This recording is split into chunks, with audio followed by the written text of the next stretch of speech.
Hello, everyone.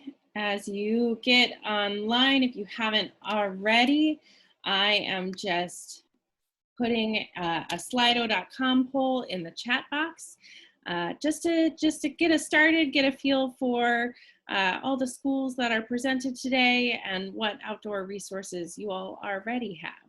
So take a moment to check out slido.com. We'll be using that a couple times throughout the session, but this is the first poll. Check it out now.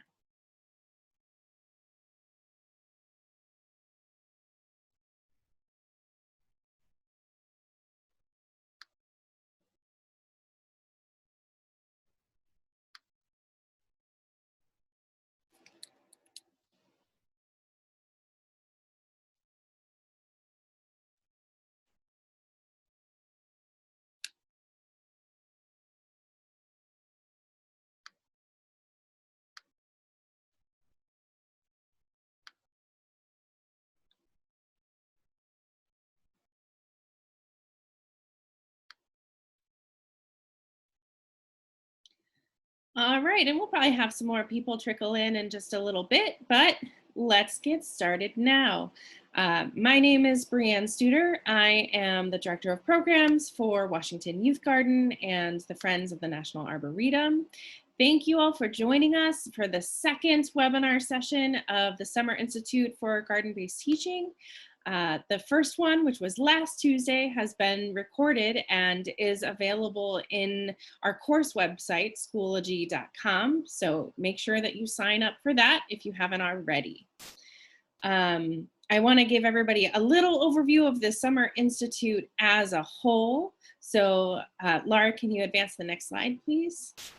So this is the schedule as a whole for the Summer Institute. We are on the third session, total session today, the webinar, Designing Your School Garden and Team. Next Tuesday, there will be a follow-up discussion session that will be an opportunity for you all to have conversations with each other, your fellow participants in the Summer Institute for Garden-Based Teaching, and really dive into what's at your school gardens, what do you want to do in your school gardens, and help work with each other to think through some things. Next Thursday, I know we already got some questions last time that were on the specifics of gardening. How do we do specific things in our garden? The Garden Basics webinar and also the Ask a Gardener discussion session are going to be great opportunities for you to be able to ask your garden specific questions, those details about how do I plant this or how do I grow this? And then the following week will be outdoor group management and classroom management, the webinar on Thursday, July 30th, followed by a discussion session on August 4th that's really about how do we adapt what we're doing outdoor teaching and in general for coronavirus and how we're all coping with that. Then the following week, the final week of the Summer Institute, will be our curriculum and standards-based curriculum week. So teaching in the garden will be our webinar that week, and then we'll all have time for curriculum brainstorming and really digging deep with each other about what we actually want to do in our school gardens with our students. So that's a little bit of a rundown of the Zoom portion of the Summer Institute, but of course that is not all there is. You heard me reference schoology.com as well. There we have our course website, and for anybody who happens to be on here and hasn't already signed up for Schoology, we'll make sure to put that link into the chat box in just a little bit. But definitely sign up for the course website. There's so many additional resources, and in fact, one of our presenters later today is going to talk more about that as well, because this week has a lot of additional resources. And there is the garden planning packet. As you all know, it is great to get more information, but until you start to figure out how you are going to use it, there's only a certain amount of learning that has actually happened. So the garden planning packet has different homework assignments each week, which we'll talk about at the end, but it's really an opportunity for you to dive into what do you want this to look like for your school. So that's a little bit of an overview of the Summer Institute as a whole. Now I want to give you a little bit of an introduction for today's session. Oh, first, housekeeping. Just a reminder that this webinar is being recorded, so please keep your audio muted unless we ask you to unmute yourself. Definitely use the chat box to ask questions throughout. We will occasionally be asking questions during the session, but we'll have a question and answer period at the end as well. So that'll be a great time. And then any questions that we can't get to today, we'll make sure to put in a parking lot for questions that we can talk about during the discussion sessions as well. Then at the end, we will upload this webinar to Schoology, the website, and make sure that you'll have access to that as well. And then over time, we're also going to upload it to YouTube to make sure that it can have automatic captioning as well.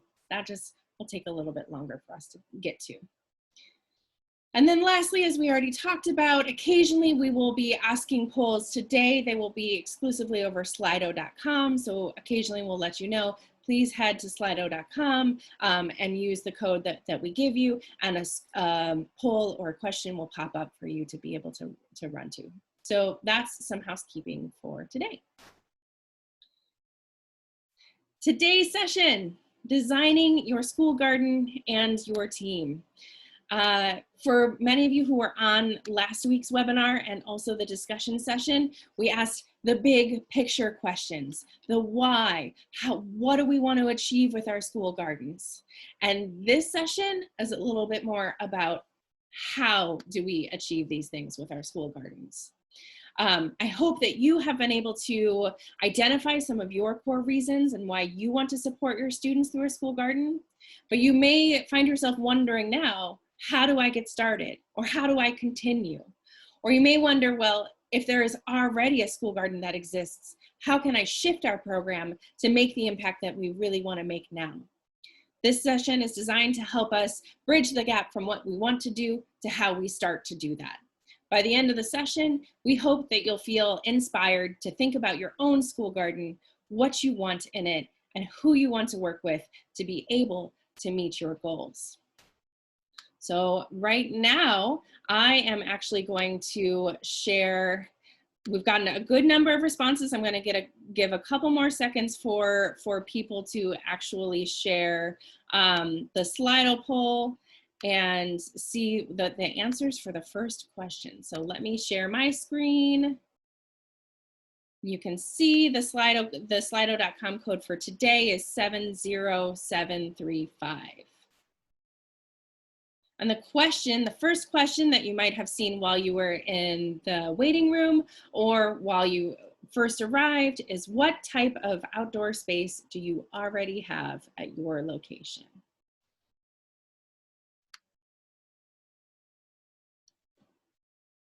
Almost everybody has a playground. Great. And a large amount of you already have a garden, which is also wonderful.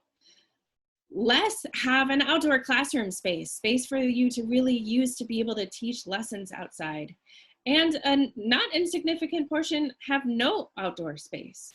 So as we go into this session, we're going to ground ourselves in this is the outdoor space that we already have.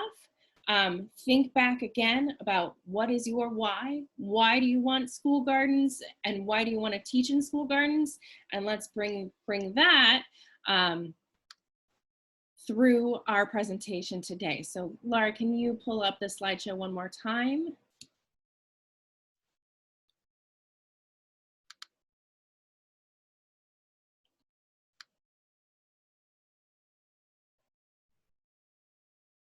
Well, I'm going to introduce today's presenters. So we have two excellent presenters with us today, actually three. The first of our presenters is Evan Dintaman. He is the project director for outdoor learning spaces at OutTeach, which is a national organization accelerating learning for all students by supporting schools in building and teaching in outdoor spaces. Evan has extensive experience in sustainable landscape and outdoor education design in large and small spaces across DC as well as nationwide. And also we'll have Ronnie Webb. Ronnie is a DC native and the president and co-founder of the Green Scheme. Green Scheme was founded after Ronnie realized that there was a lack of environmental awareness in his community. And it's really designed to educate people of diverse cultural backgrounds about their role in the environmental movement. and plays a key role in building community-centered identity to plant gardens and support healthy food initiatives in some of the most barren food deserts in the city. Also with us today is Sam Ullery, who is the school garden specialist for the Office of the State Superintendent of Education. He was a classroom teacher for many years before dedicating himself for nearly 10 years to supporting school gardens across the District of Columbia. We are thrilled to have all of them. So for now, I am going to pass it off to Evan. Thank you. Well, thank you, Brianne, and I'm just really happy and thrilled to be here with everybody today. Just thanks for taking your time to join us and learn a little bit about designing and expanding and building upon great outdoor spaces that it sounds like most of our schools represented here today already have some form of outdoor space. So what I'm going to talk about today is kind of a threefold approach. The first thing we're going to discuss is kind of the stakeholders that surround an outdoor space, and Ronnie will be elaborating on that in his presentation as well. And then I'm going to touch on actual, physical elements, how you make an outdoor learning space, what components could be easily added to gardens that schools may already have, or expanding on outdoor spaces that schools already have. And then last, I'm going to touch a little bit on the support that Outteach provides to teachers and to schools to help take these outdoor spaces and bring them to life. But first, we're going to jump right onto Slido, and we are going to look at a question about stakeholders. So what I want everybody to do is just take a minute to jump on Slido and comment who your partners are, or who you think good partners are in your outdoor spaces. If you're thinking about building an outdoor classroom, or you already have a garden, who are the stakeholders that are important to making that space a success? So if you jump onto Slido, I think Brianne is going to pull up that question for us.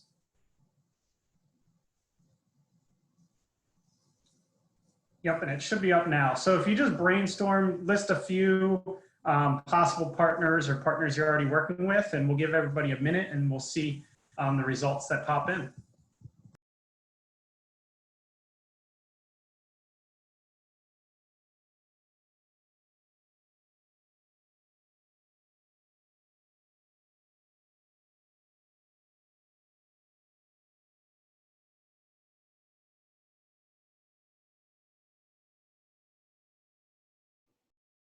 These are some excellent partners popping up. Parents and families, other staff members, EcoRise, ooh. Lots of different organizations, master gardeners, food banks, neighborhood garden orgs, principals and assistant principals, yeah. Other teachers in your school, yes. PTAs. Yeah, if your school has a gardening instructor, of course, they are a great partner.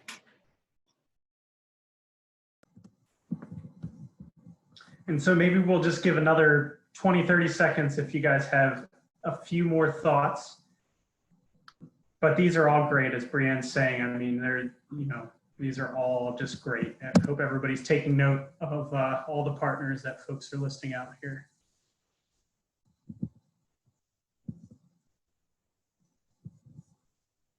So Laura, why don't we jump back into the presentation? And I think we can still reflect on all of those great brainstorming ideas that we just came up with. And so I want to do a deep dive into 4 stakeholders that I think are really important to engage, right off the bat. If you don't have an outdoor space, an outdoor learning space, and you're looking to develop one, I think these are the 4 key stakeholders to get involved right on the ground floor.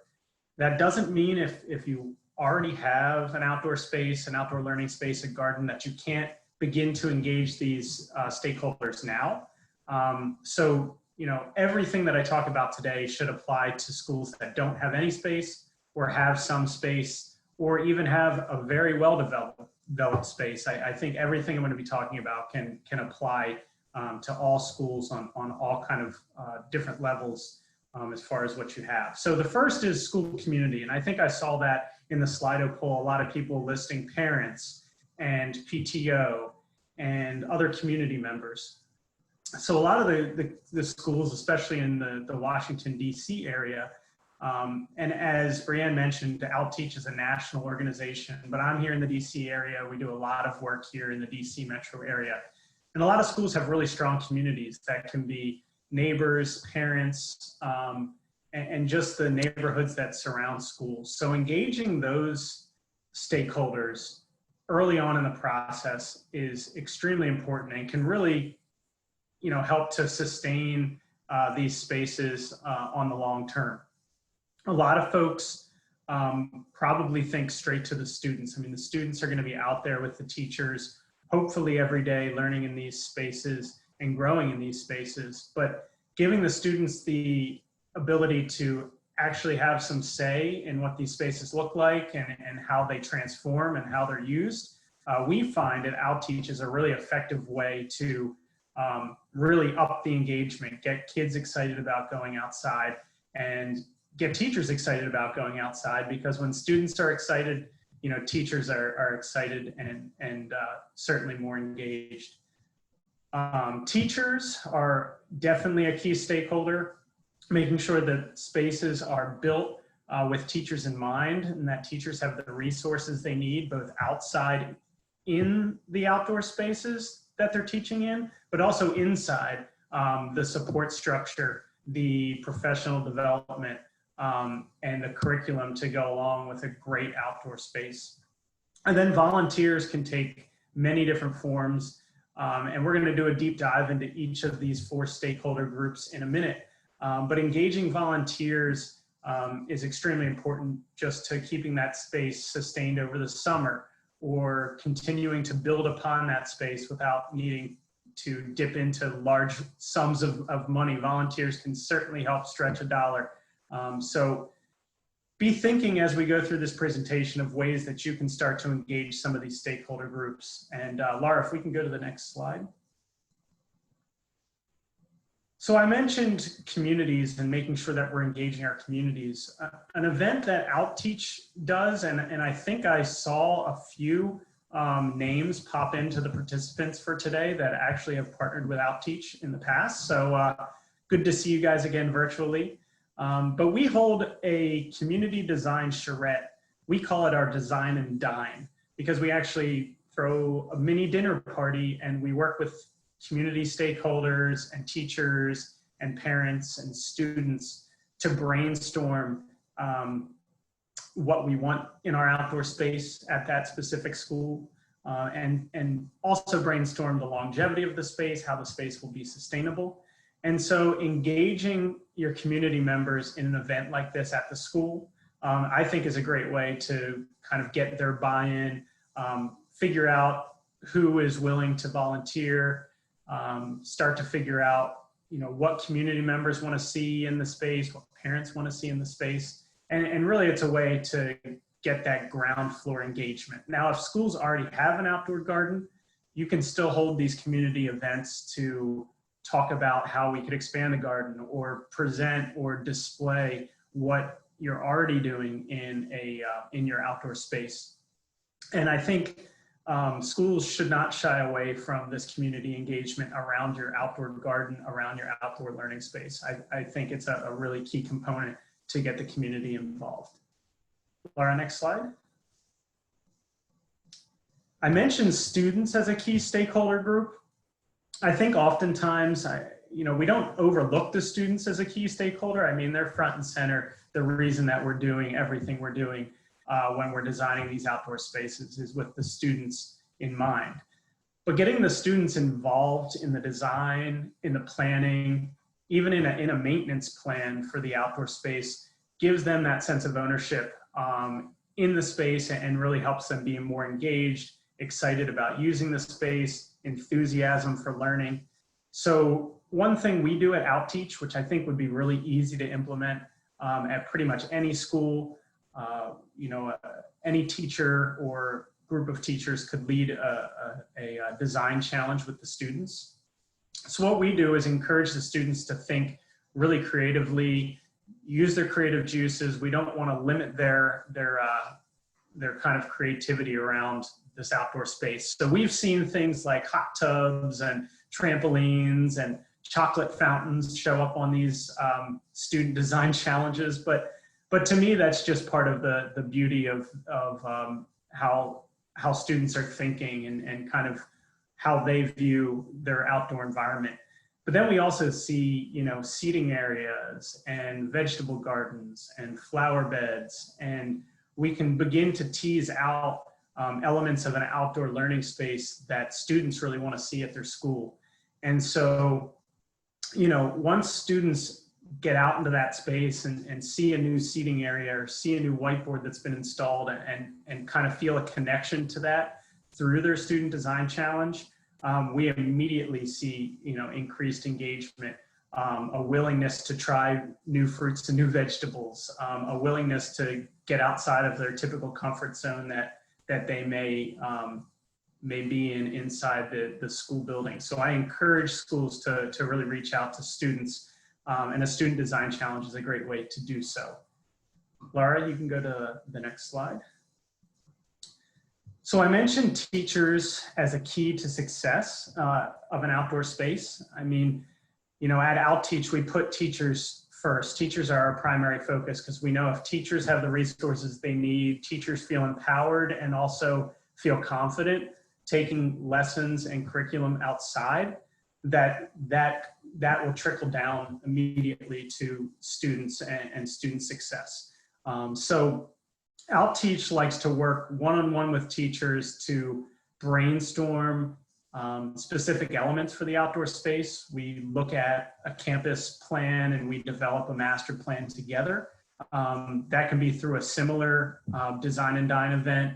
That can also be through teacher working groups that some schools develop, 10 or 12 teachers that work with a designer or work with a parent volunteer who's putting the design together, and kind of create a group that can inform that design on behalf of the teachers.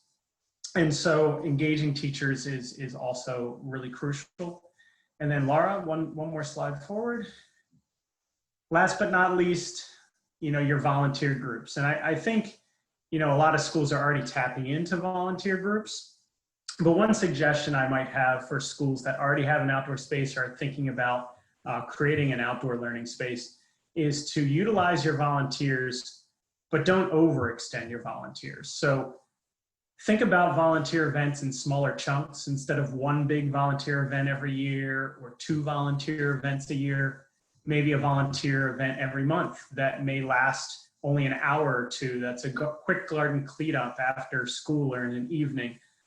Instead of taking these big chunks out of folks' Saturdays or long 4 or 8 hour volunteer days, thinking about working with smaller volunteer groups to do cleanups, to build new garden features, and to expand on existing spaces is a great way to engage more volunteers and also keep them coming back for more. And I know Ronnie will touch more on kind of volunteering and other really creative ways to engage volunteers.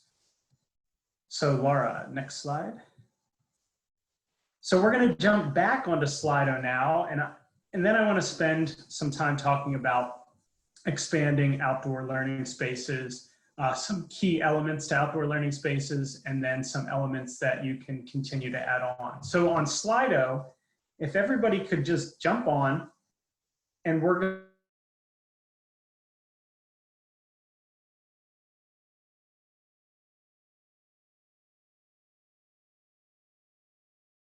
some outdoor learning features, elements in outdoor creative and think outside the box, and let's see what pops up into our Slido. I'll give you guys like a minute and then we'll get back together.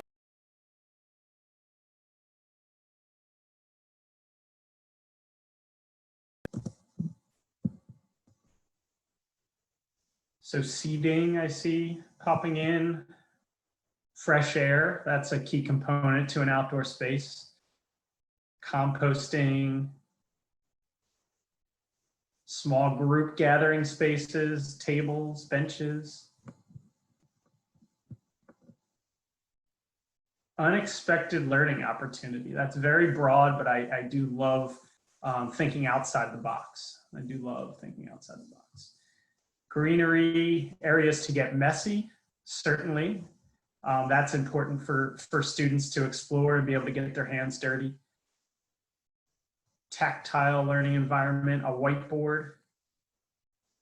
The word nature showing up big, open space. You know, I find at a lot of our partner schools that we work with, students are living in very crowded housing opportunities sometimes, very dense, you know, housing. So high rises, they may have a balcony. So, you know, at school, maybe their time that they get the most opportunity to be outside and explore and actually be one-on-one with natural elements. So I think it's important to kind of think that way and frame things that way.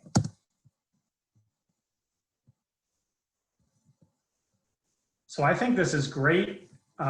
We can kind of refer back to this as we move forward. But Laura or Brianne, anytime you want to go back to the slide, that would be great.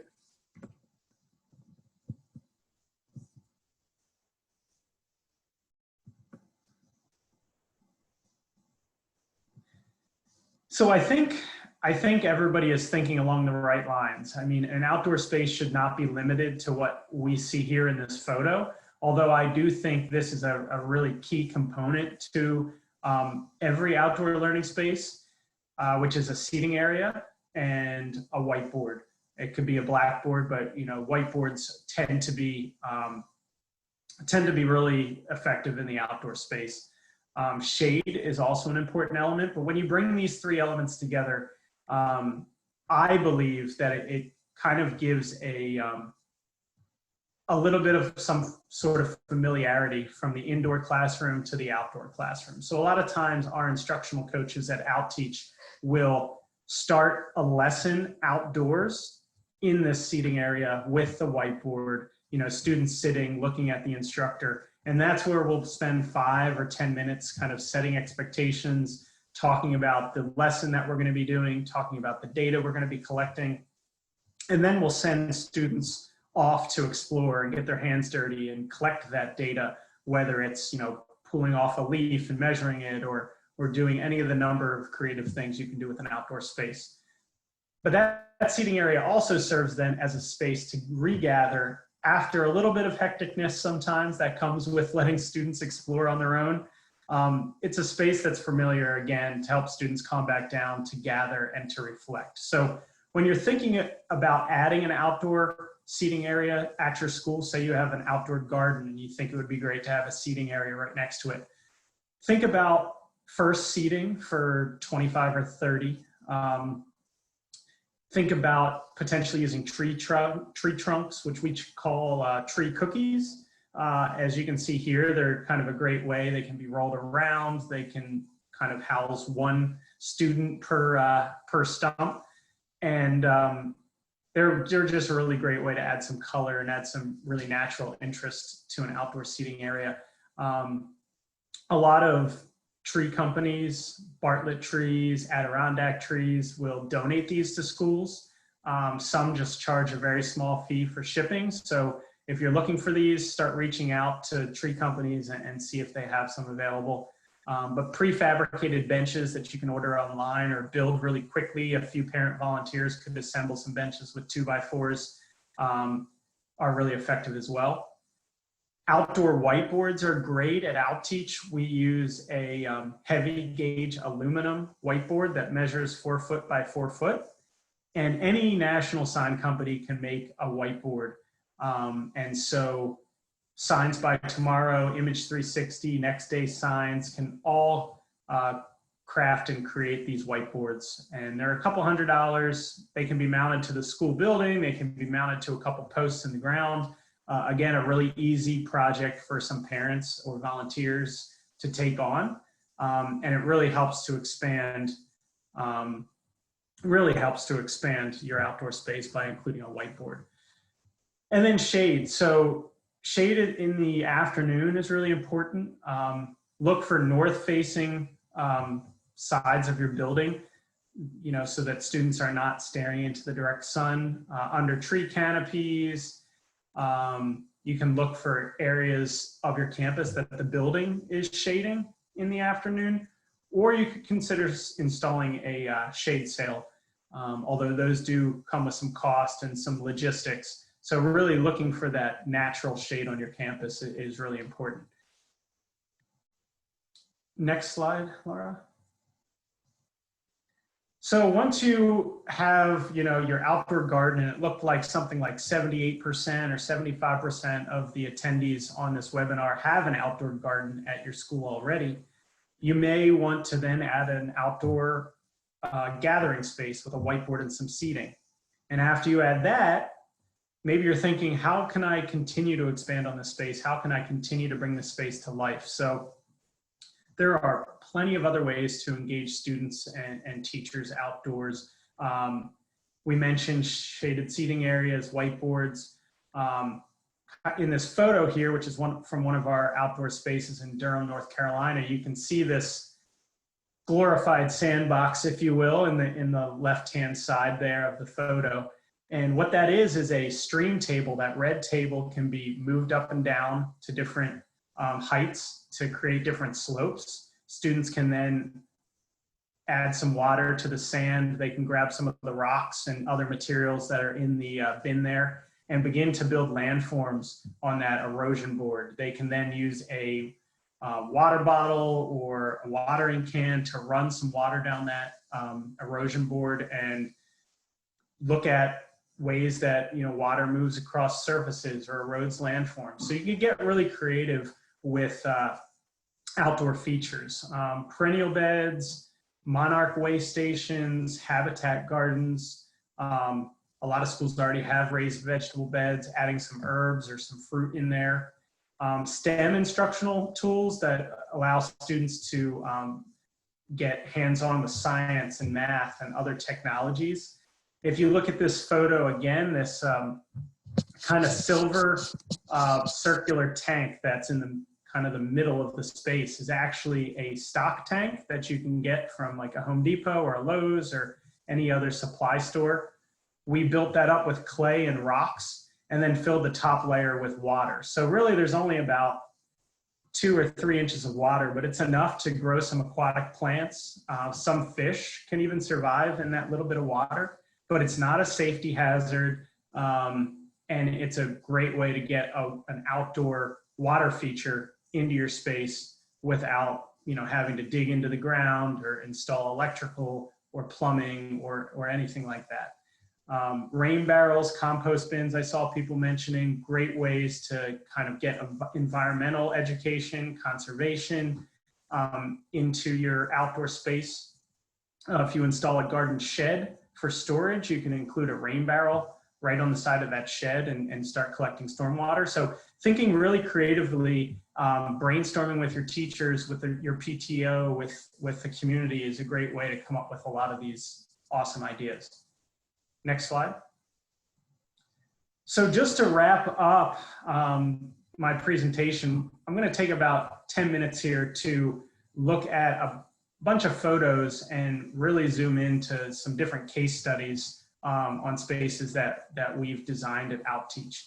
And feel free to take out your phones and take screenshots of these, but they're also going to be online that you can go back and view these photos. But I think a lot of these photos are great for kind of inspiring schools and to take on different outdoor spaces. So here we've got our whiteboard, a seating area with our tree cookies, and some parents came in at this school and helped us on a weekend install this pergola structure, which kind of provides great shade to this, what was a really sunny outdoor space. And so, the school tapped into their PTO, who had a parent who worked in construction and was able to come out and help build this in a weekend. So here you see shade, seating, and a whiteboard, a really great outdoor space. Next slide. Here's another space from our Dallas, Texas office. This is kind of what a lot of schools could aspire to build outdoors. You see kind of, this is a one-stop shop for every sort of outdoor lesson you could ever imagine. You see 7 raised beds.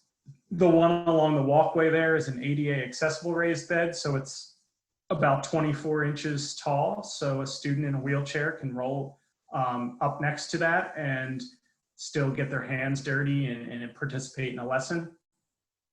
You see this kind of circular radial pattern that we use is really effective for gathering a group of students. So an instructor, a teacher can be standing on this circular concrete area while students are all working in the raised beds, and still all students can have kind of a visual on the teacher.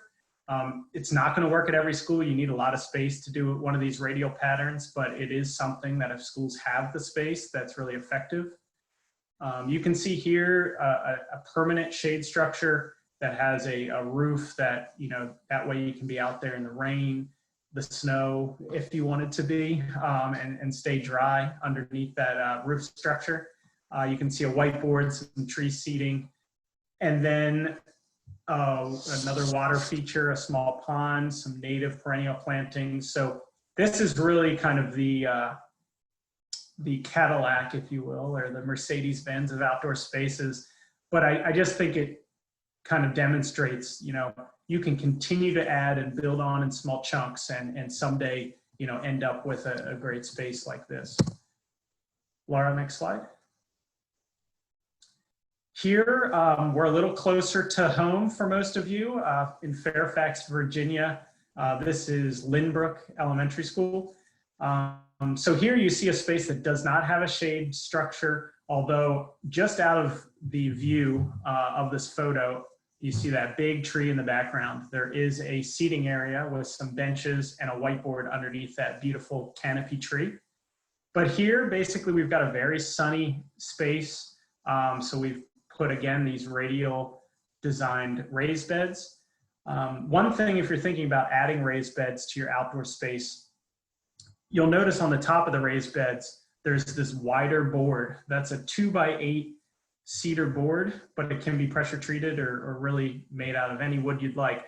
But really that functions as a seating area for students. So students can actually sit on the edge of these beds while they're working instead of kneeling in the ground or standing, and really, it actually serves as another seating area. You can also see just in the background, and Laura, I don't know if you have the capability to kind of point to it or throw an arrow at it, but there's a feature that we call a root viewer, which is actually a plexiglass planter, and Laura's kind of pointing at it right there.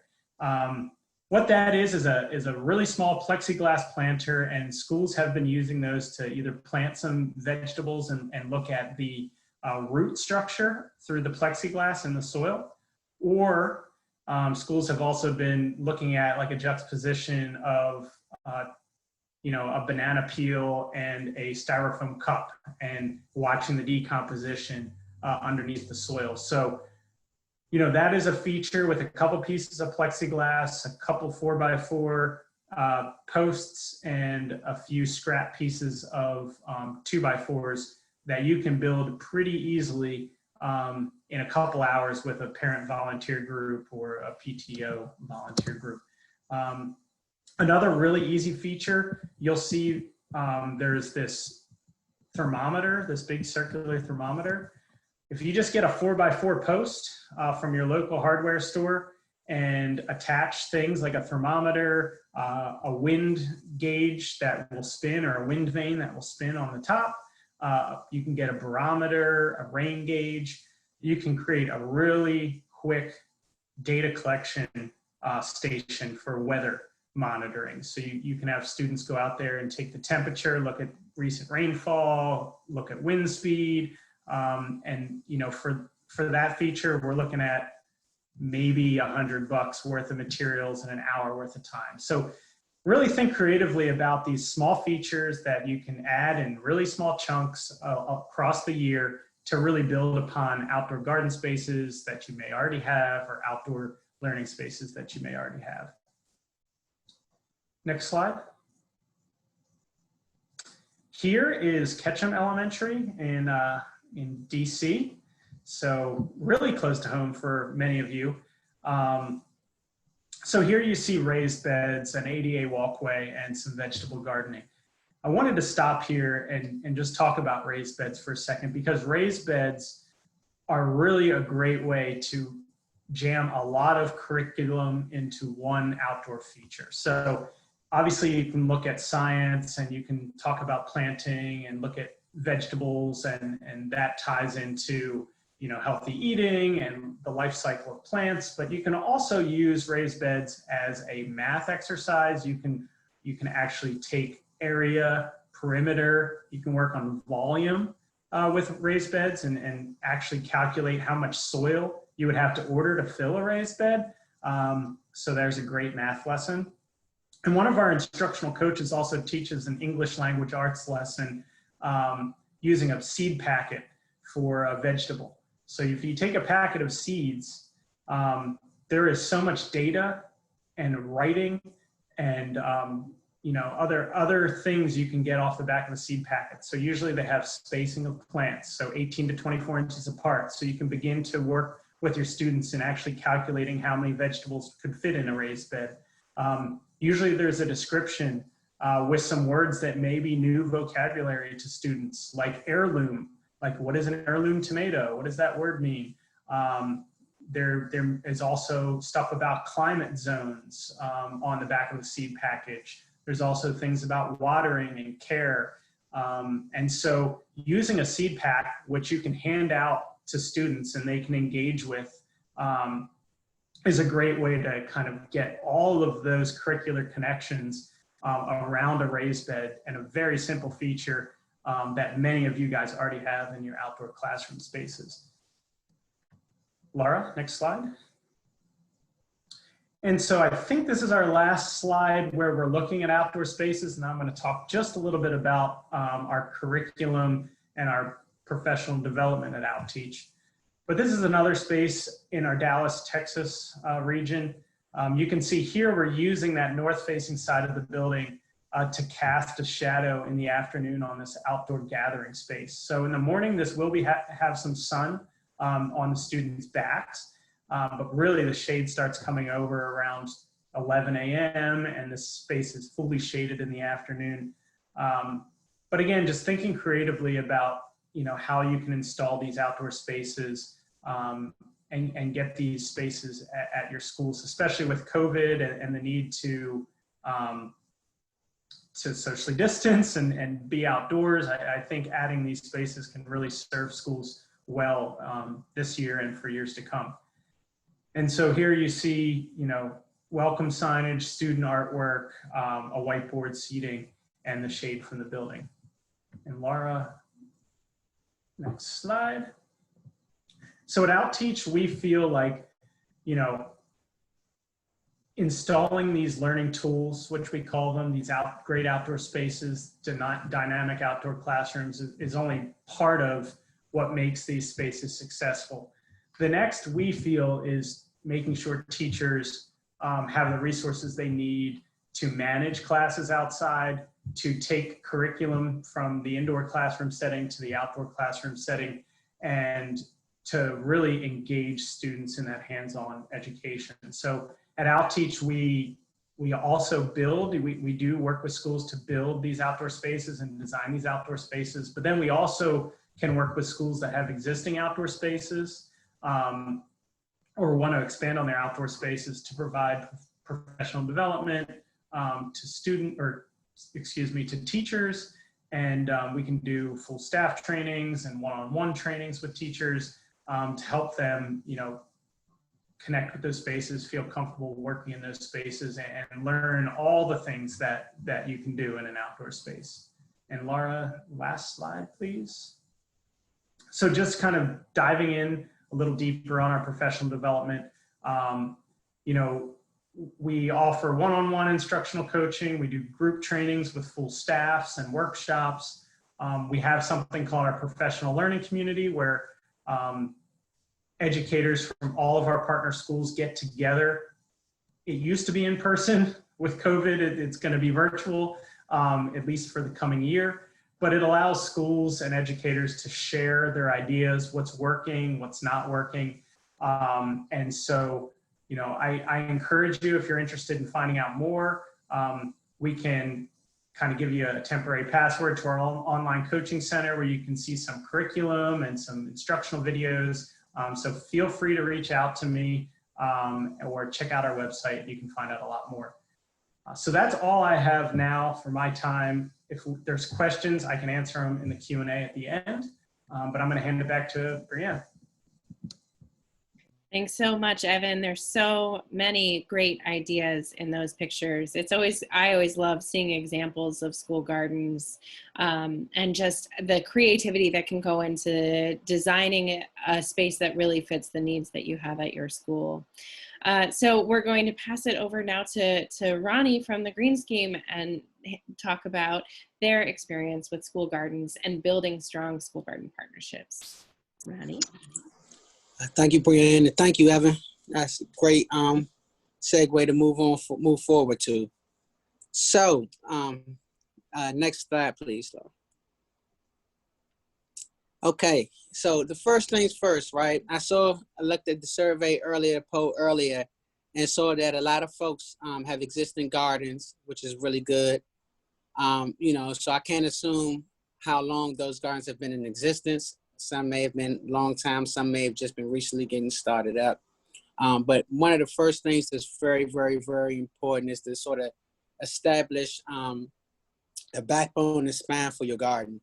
And so when I say that, I'm referring more to a gardening committee, a garden group, whatever name you want to put on it, whatever is sort of appropriate for your school, and, you know, whatever, you know, the structure school names you use for those groups. But you know, you definitely need to start a garden committee. It is very important that, you know, that you remember that your committee doesn't have to start off with 10 people. You know, if you have 1 to 2 people who are really serious, who are really excited and really want to see this project grow, you have enough to get started. And so, you know, I think one of the biggest pieces to doing that is clear communication. And so I'm gonna give an example how we communicate that when we go into a school, or we go into a youth development site, or we go into a community or housing development site and build a garden at the Green Scheme. We've learned over the years that making sure that we communicate in several different ways is very important. So not just an email blast. You know, it's about putting up flyers, hard copy flyers. A lot of seniors sometimes aren't technology savvy. And so they aren't checking their emails, not all of them, but, you know, just what we've seen in some of the communities and schools we work in, a lot of them aren't always checking their emails. Another thing is social media. You know, you have more of your younger folks getting their information about things and connecting with different things going on through the social media. So, you know, I would always suggest people, if you're starting a garden at a school, you know, I've seen classes start 5th grade Stanton Elementary, and they have their own sort of Instagram page where they talk about the good things they're doing. They're showing the community the good things they're doing when they go on field trips and different things like that. So I would definitely encourage that as we start to see social media rise, we start to see our young folks engage more into it. I think that is one of the key communication pieces that you can get them to know about your events and different things like that. And so also, besides that, word of mouth, old school word of mouth. Word of mouth is very, very, very important to just talk about your garden, getting people to come to your meetings. One thing that's very important too is as you're starting a garden committee, you want to make sure that you get that information out there about your meetings. You know, you can be meeting once or twice a year.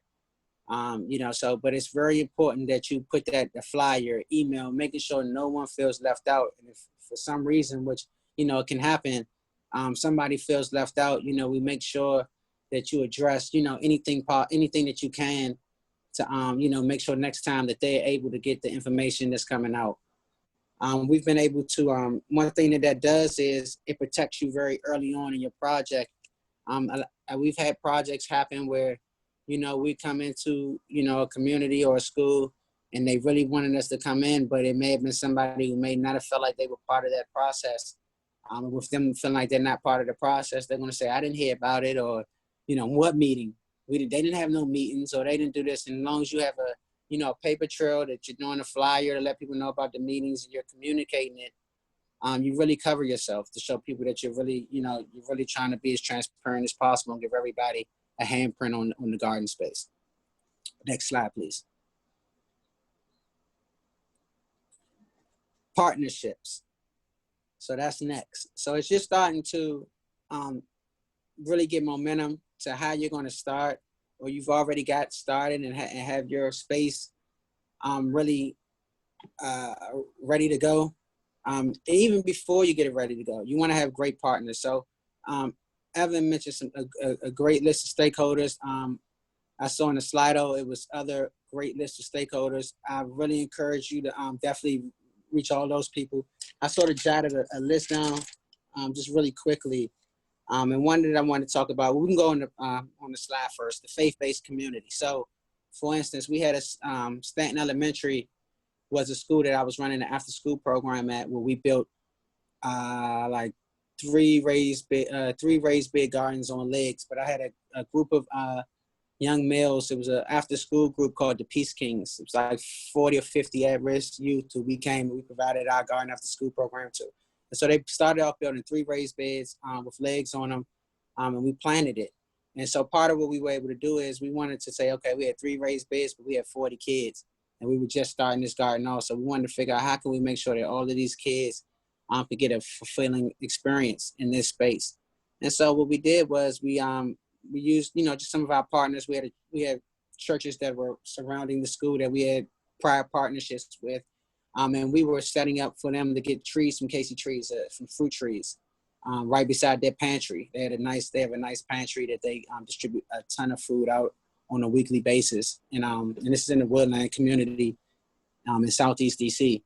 And so we had these 40 young men go over there and do what we talked about, and Evan mentioned it earlier, was service days or volunteer days. So they were able to walk across the street to a church and basically clear their lot so these fruit trees can get planted, and they can scale up their raised bed gardens that they had at the church, which also gave the kids more experience when they came back to school to expand their garden, which eventually did come in play. And actually, we partnered with Food Corps one year, and our speaker next, Sam, is one of the people that really helps. That's part of their program, the School Garden Grant Program. And we were able to partner with a grantee of theirs to actually expand that garden space, and it looks really great now. Little Free Library. It's one of our most beautiful spaces that we were able to build, and it was really built by the youth and a collaboration of the community. The second thing is after school groups, especially elementary school.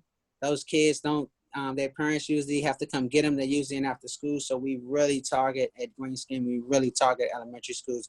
But, after school groups in middle schools, the clubs have been very popular. And when you think about the clubs, not just the Green Club or the Food Club, we're talking about, it could be the Video Club. It can be the group that does the Videography Club, the Photography Club. We want to get everybody engaged as possible, and that's internally within the school. But we can also talk about getting those type of nonprofits, and I saw that earlier. A lot of people tend to reach out to the garden groups or the the environmental groups. But I would really push, really thinking creatively, and really reaching out to groups that technically don't seem like they're engaged in the school garden, because you'll be really surprised. And what I've learned too is that the garden it really helps expand and add on to the program and services that they're providing to their constituents. And so it's a big value into them. Just imagine, a boys basketball team, and I talked about this with Evan and Brian yesterday, was, a basketball team.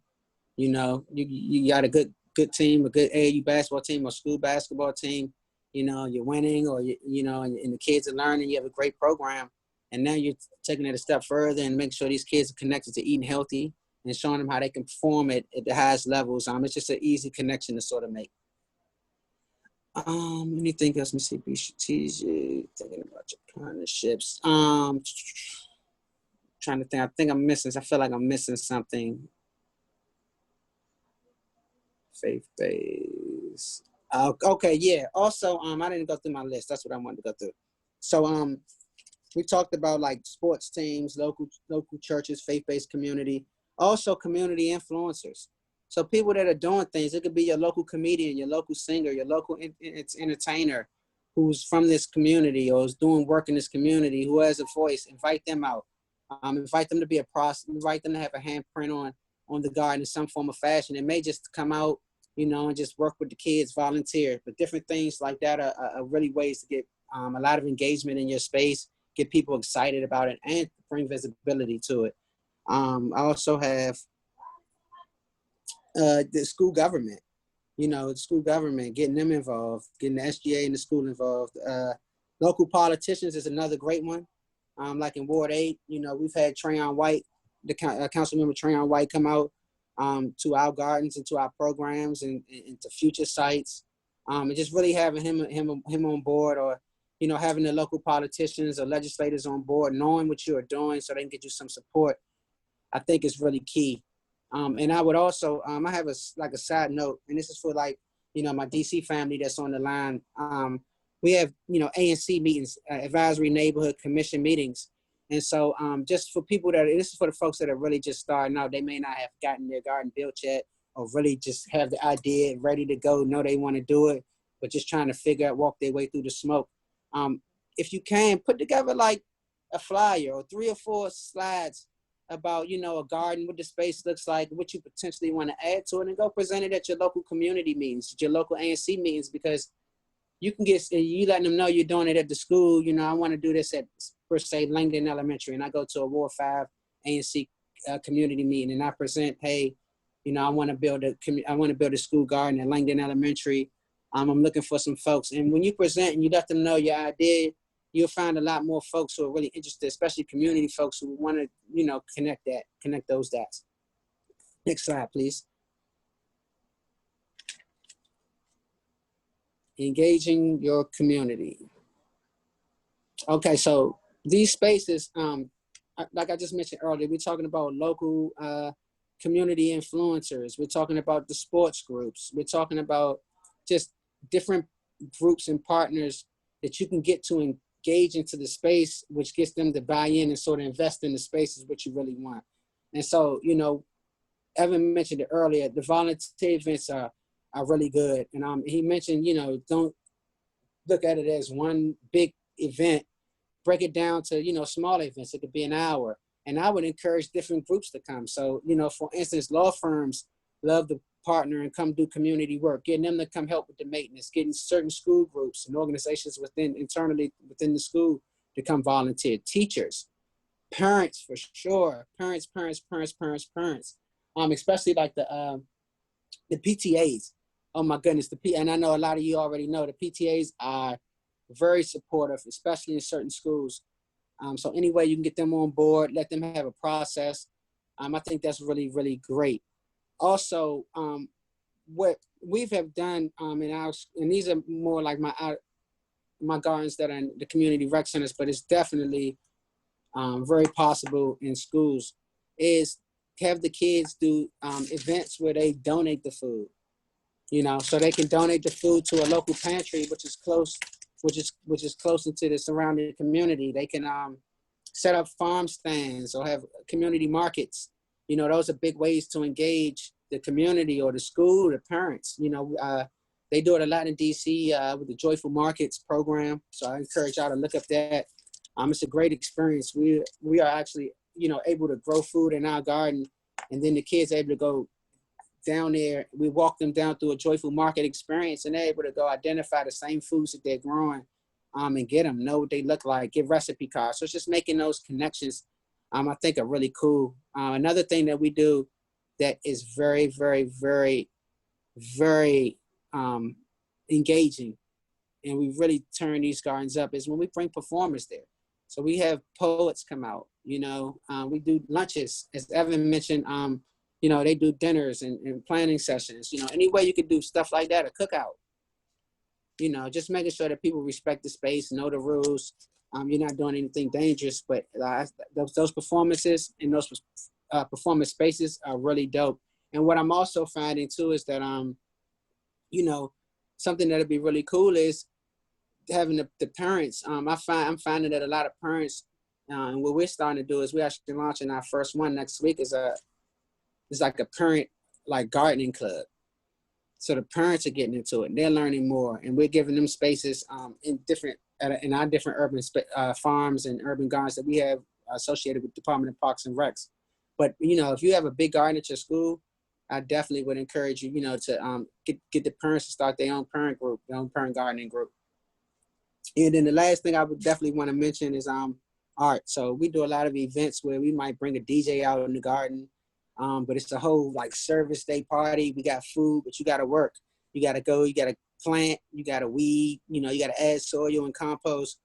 But at the end of the day, it's just really a big garden party, and those performers really enhance it. But besides those performers, we invite artists out to paint the rain barrels. So a lot of the spaces that you already see, we really customize them and really want them to look really, we're in the city, so really urbanized with the green scheme. And we're really urbanized. And so, get the look to really look what the community feels, what the kids really want. And that's all part of what Evan was mentioning earlier when he was talking about the design challenge. And so the design challenge, that's another good way for them is to paint different things, build different structures. I heard him mention the bathtubs and stuff, and kids can plant flowers and different things out of that. Can have a real vintage, different, cool, rainbow painting, different, their handprints. Just something that really resonates to them and makes them feel like this is a dope space and I want to be there. I think I'm good. Okay, next slide, please. Okay, so just to circle it back around, I just want to see who are your partners now, going into it a little bit deeper, or who you may consider to be a potential partner, somebody that you now can just start thinking creatively, who may have not engaged in and who, I would like to reach out to. I'll give you a few seconds on the slide up. We wanted to give everybody an opportunity to say, after Ronnie shared his perspective on what partnerships really look like for school gardens, let's revisit that drawing board a little bit. Okay, now truly, who is on our list? Because an interesting thing happened when we were prepping for this session where Ronnie was telling us who was on his list, and Evan and we've been doing this for a while. We said, we've never thought about the school basketball team, or engaging different groups as well. So we just wanted to revisit this particular question and see if it prompted you to think about any other options that would be on here.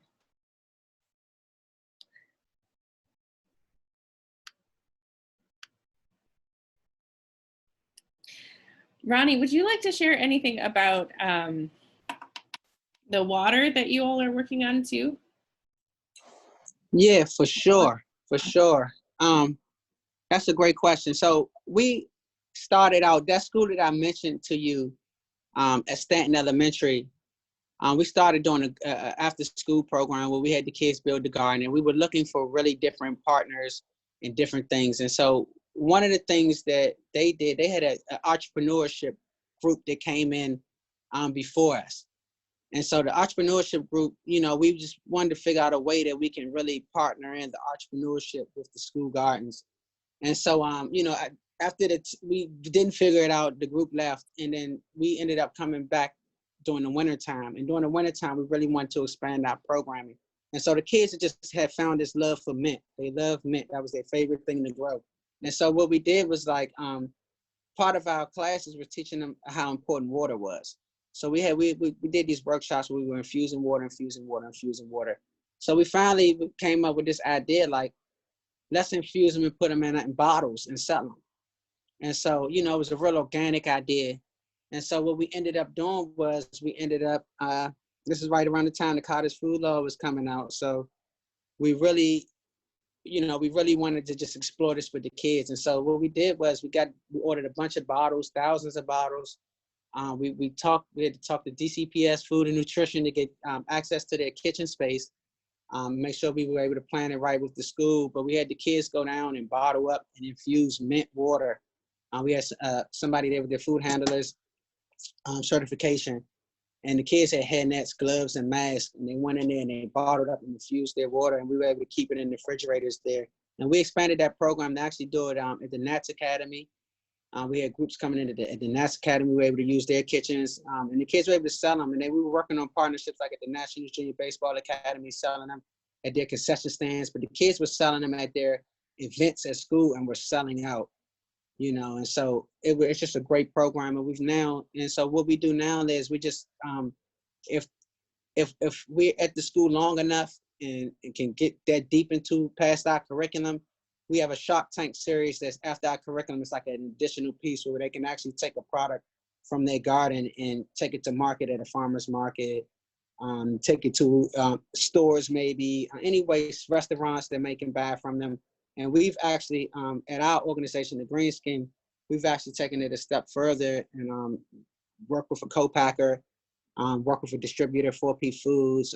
We actually have a carton water bottle that we sell at retail stores now.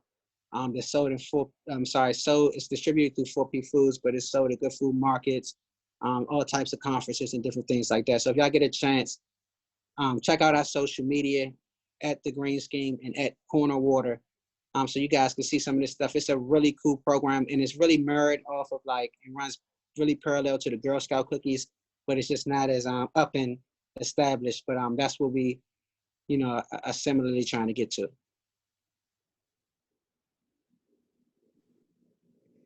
That's so great. I love the creativity and really that they were able to drive, their own idea there. And elementary school kids too. Yeah, it's a really in-depth idea. They have a sheet that they fill out that's like a mini business plan for them. So it's like, what's the product? What's the name of the product? How are you going to sell it? So we even talked to them about why sell it just at those community meetings when you can have your teachers subscribing and buying one a day. So, and they really started to get that and make those connections. And those kids are selling different products now these days with their school. And that program has actually expanded their entrepreneurship sort of scope and are doing different things. I think they're doing the juice now with the kids. And that's another thing you could do is just grow some kale, grow some strawberries and, just add something else in there and they can make their own juices, so.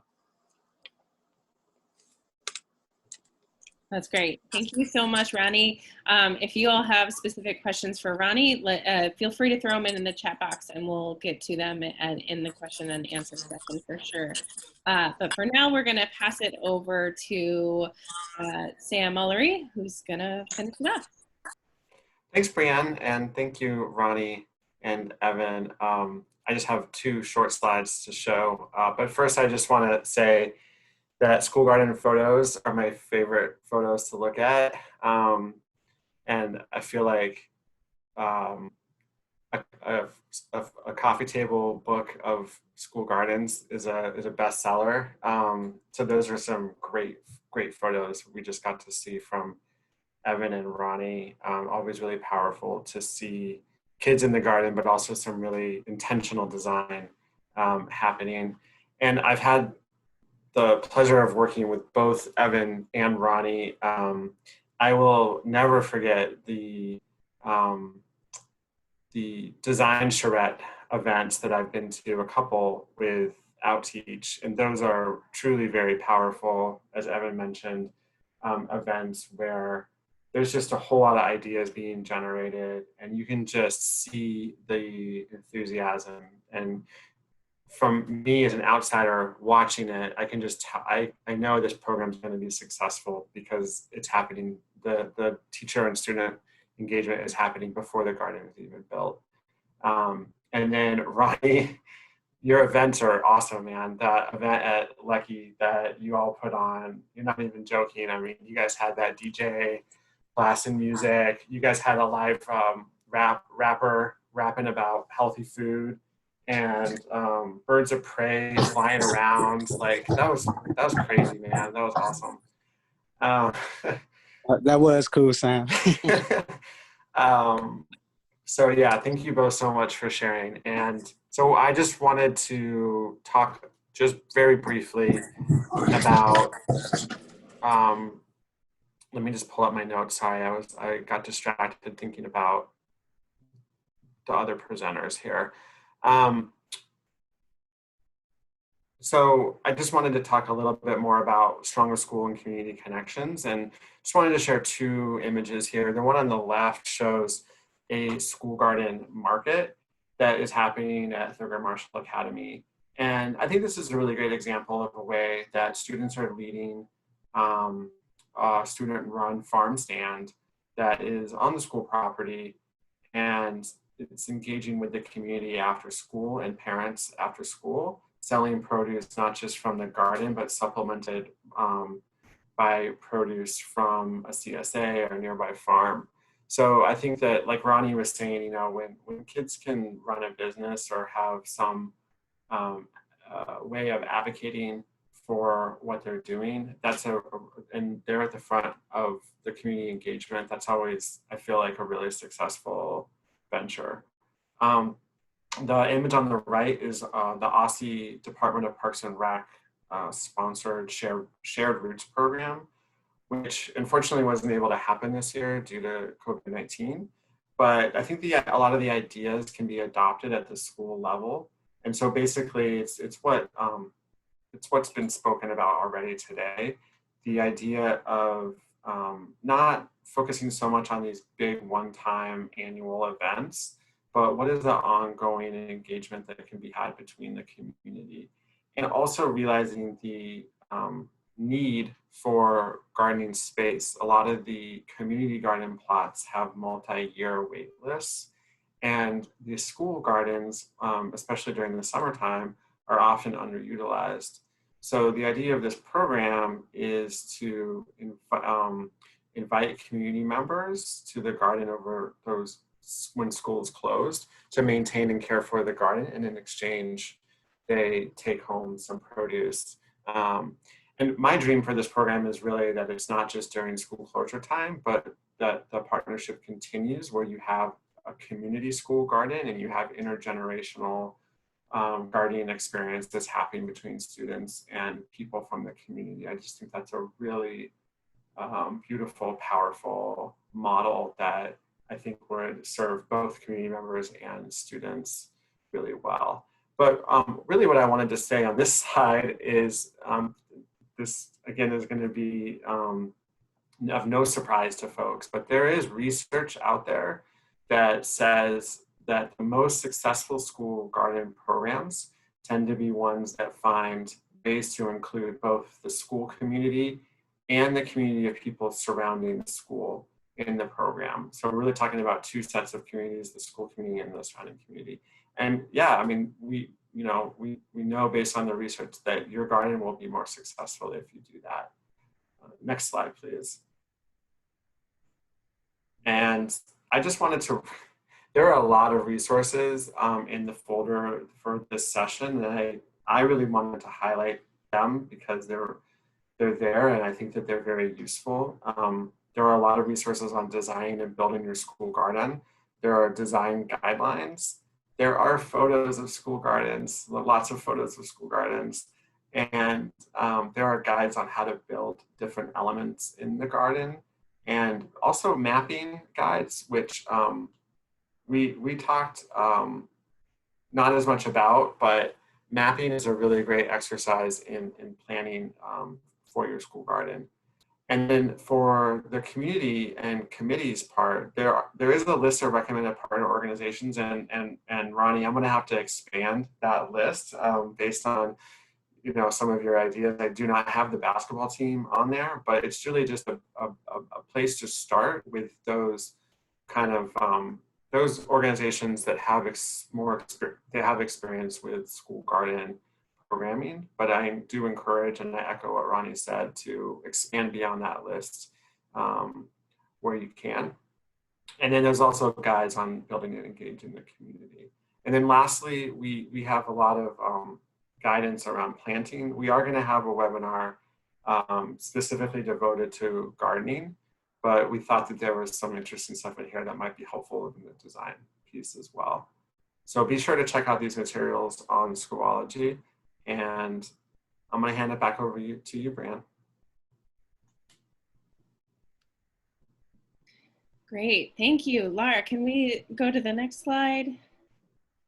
Awesome. Just a reminder that if you hopped on late or if someone wasn't able to make it today, this webinar is being recorded and it will be available on the Schoology website so that you can take a look at it later. It will be there, or share it with someone else. Share it with someone else at your school that might appreciate it. Caroline, that is an excellent typo, a very good one. So I just want to wrap up a little bit with what some next steps are for this. While I do that, please do submit some questions, things that you want to ask Evan and Ronnie and Sam, of course, into the chat box now. But for those of you who are interested in diving deeper, yes, as Sam said, those resources are on there, and the logic models that you all started working on last week, yes, you can actually submit them into Schoology. And so when you submit them into Schoology, we will be able to look at them, and then our intention is that at some point in the next probably week and a half or so, we will be able to offer you all some feedback on your logic models. It was really great to see what's already been submitted so far. And we may be able to upload them all into one folder so that you can see what other people are really thinking for their logic models too, aside from just the presenters last week. I also want to give you a heads up that there's one more sort of suggested resource for you all to fill out this week. And that is the school garden area checklist. It will also be in the garden planning packet folder on Schoology, but it is what Washington Youth Garden, what we use to sort of track our progress in our school gardens, because we very intentionally build out our school gardens piece by piece as we've built support by the schools. And so our school garden checklist is the way that we sort of see, here's where we are right now, and then here's the next step. Here's where we want to go in the coming year. So it is a great resource for you to look at and for you to fill out and think about as you move into sort of the work planning piece of how do I get my school garden to look like what I want it to look like over time. So that's a little bit about that. If you have any issues accessing the Schoology website, please definitely don't hesitate to email me or Laura, who you received this morning's email from about the webinar. Also, just a quick note, some of you, if you have different emails, the email from us that we send out on Mondays and then on Thursdays seems like it's getting routed into some people's promotions folders or other places. So if you're here, but it gets a little, you didn't see that email, check in some other folders just to make sure that you're getting it. I think that is it for the overview piece, and we have gotten some great questions, so I want to get to some of those now. So first, one that came up, Evan, while you were talking was, can you give us an idea about what some of these spaces look like in the winter? What do these school gardens look like in the winter? Yeah, I saw that question and I thought it was a great question, and I probably should have touched on it, but I'm glad somebody asked it. So at Outteach, we try to, obviously focus our instructions spring and fall in the outdoor spaces, but that doesn't mean we don't work with schools in the winter. So, our instructional coaches still utilize these outdoor spaces for outdoor experiential learning in the winter months. And what that typically looks like is often making sure that students are given some time on the front end and the back end to put their coats on and their jackets on and their gloves on and their hats on, and kind of build that time into the lesson. I know we're going through COVID right now, but prior to COVID, a lot of our outdoor lessons in the winter would start in the classroom, and that may still be the case for the next year or so. We'll see what the restrictions are for schools, but typically we'll start in the classroom. We'll introduce the lesson there instead of introducing it outside. We'll talk to the students about what activity they're going to be doing outside. And then we will move from the indoor classroom to the outdoor classroom, spending less time outdoors, sometimes even, collecting a soil sample or a leaf sample from like evergreen plants that may still have some leaves. And then often, if it's really cold, we'll bring that back indoors and utilize it to finish the lesson inside. But I do encourage schools to continue using these spaces, even in the winter months. As far as what the actual space looks like, your perennials, your vegetables, those things are going to die back typically in the winter months. I do encourage schools to plant evergreen, native evergreens like inkberry holly or, certain types of laurels and even azaleas, like just so that there is some, plant matter that students can work with in the winter months. But otherwise, you can still do your science lessons around weather. You can still really accomplish a lot in the spaces in the winter. But largely the spaces are dormant in the winter, as you may expect. Hopefully that answers the question. Thanks so much, Evan. And I bet that next week, the Washington Youth Garden team is going to talk a little bit about some of the planting that they do over the winter. So I'm not going to give that away too much, but we also have a lot of success of planting different types of vegetables over the winter as well, because it is relatively mild here in the winter, and that is a possibility.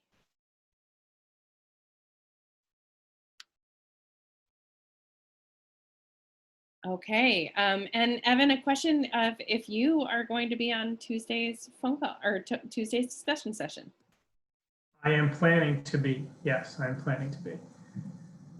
As long as nothing changes, I will be there and I can answer more questions for folks. Awesome. And then one more follow-up question for you was that the whiteboard signs that you were talking about, you mentioned some very specific companies. What were those companies again? Yeah, so we typically use Image 360 or Signs by Tomorrow. And so those, I think, are the ones that I think we go to more often than not. But we've also used small mom and pop shops in various regions. Really, any sign maker can make it. Really, what you want to ask for is that it has a dry erase coating over top of a white background. And if you tell them that, they can do it for you. Aluminum is a little more expensive. There's also a material called Dibond, DI-bond, that is a composite material that is usually about half the price of aluminum. So they can help walk you through all that. You can figure out what fits in your budget. But the real key is make sure you tell them it needs that dry erase coating, or else the first marker that touches it will stay there for a very long time. And then another tip on the outdoor whiteboards is make sure they're in the shade. And if they're not, make sure that those markers don't stay on there for more than an hour or so, or else they will stain and get pretty hard to, we call it ghosting, but they will get pretty hard to erase. So those are a couple tips for the whiteboards. Those are some good pro tips. Last year, one of the schools that we visited was Tubman Elementary, and they had actually built their shed out of basically a dry erase material, so they could use the whole thing to write their agendas. But yeah, if you don't erase it and it's outside, you will be stuck permanently with knowing what your introduction was on November 9th, 2016. So very important reminder. Yeah, and you can just leave a spray bottle of alcohol or like a dry erase thing and an eraser. Just sit it outside behind the whiteboard. They're not going to go missing, and if they do, they're only a few bucks. And just have it really available so teachers don't have to unlock the shed to get to the dry erase spray. Just have it sitting out, easy to get to, and then your whiteboard will last a lot longer that way. Thank you. And then Sam, there was a question about sort of permits, and is there anything special you have to do to be able to run some of these great events in your school gardens? Well, I think that's a great question. I haven't heard of anyone needing to get a permit to have an event. My understanding is that if it's a school-sponsored event, then it's really up to, you know, the principal and the school leadership as to whether or not that event can take place. And so my advice would be to, you know, make sure that events are run through the school leadership and ask specifically, you know, about that kind of stuff. But I have never heard of you need to have a permit for an event. I know Evan and Ronnie, you both do events at your schools. Have you ever heard of that before? Yeah, I can chime in here. So I know DCPS has been updating their guidelines around volunteering. I attended like a seminar on it. And my takeaway was, as you're saying, a lot comes down to school administration when events are outside of normal school hours. When you're talking about volunteers interacting directly with students during school hours, I think there is an online process that volunteers need to go through to get approved. But I think if it's an after school event or if it's not, you know, during the school hours, then it's a little more flexible. But again, as Sam said, with your administration, they'll know the answers there, you know, and they'll be able to follow all those protocols. Yeah, I agree. Just the administration, you know, and if, as best as possible, just try to take every angle to partner with somebody internally to do your event. And most 9 out of 10 times, you should probably most likely be partnering with somebody in there. Anyway, groups in there to actually do it because it is in the school. So I agree 100%. Thank you. And then one final question, Evan, 2 more resource questions. One, and Ronnie, you might have some ideas on these too, and Sam, you as well. One was about tree cookies. Could you repeat some of those places for tree cookies? And then also, do you have any leads on the best shade sales for schools? Sure. So I saw Lisa. Hi, Lisa. I didn't see your face there, but I know Lisa well. And she had this shade sale question. Shade sales can be a little tough in the Washington, D.C. Area because that we do get snow every once in a while, and they don't often take snow load very well. But we've had some success with just very generic, inexpensive shade sales that you can get on Amazon or any really online big retailer. They're not overly expensive. Most shade sales are made out of the same material. They do wear out quickly. So I think if you're going to be replacing them often anyway, why spend $200 on a shade sale when you can get one for $50? If you leave it up through a snow load, you probably will have to replace the sail. So, you know, if you're going to hang them with you know, 3 or 4 posts and then like clips to the top of the posts, just make the clip easy release. You know, it can just be like an eye hook or something. That way you can take it down for the winter months and not have to worry about the snow load. But otherwise, you know, they last about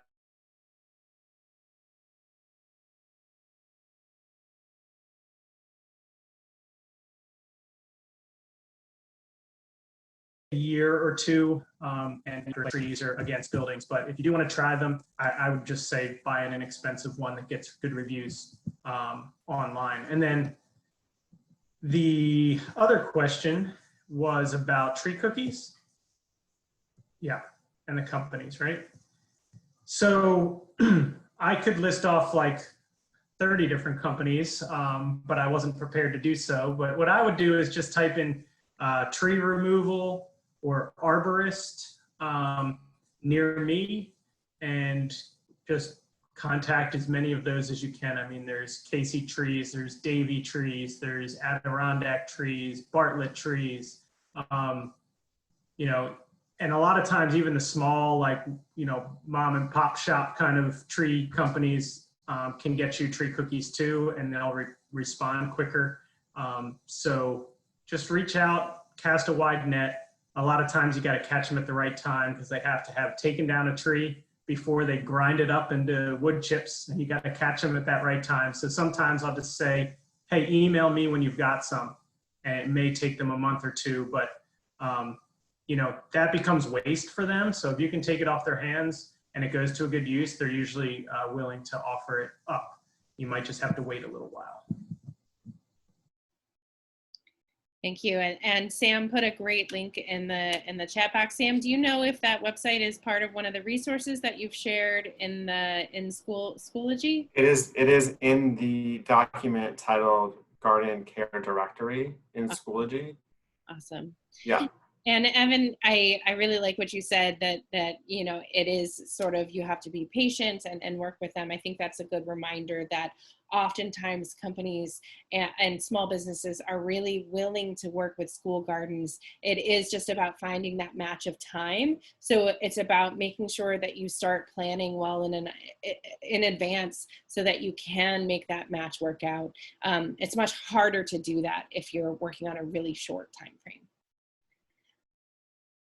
Okay, it is 4:32, so that is the end of this particular webinar. Again, join us next Tuesday. The discussion session will be a little bit more open-ended and just about school gardens, building those partnerships, and then some specific conversations about the types of projects or events or partnerships that you all want to build. So come prepared thinking and ready to talk with your fellow school garden teachers.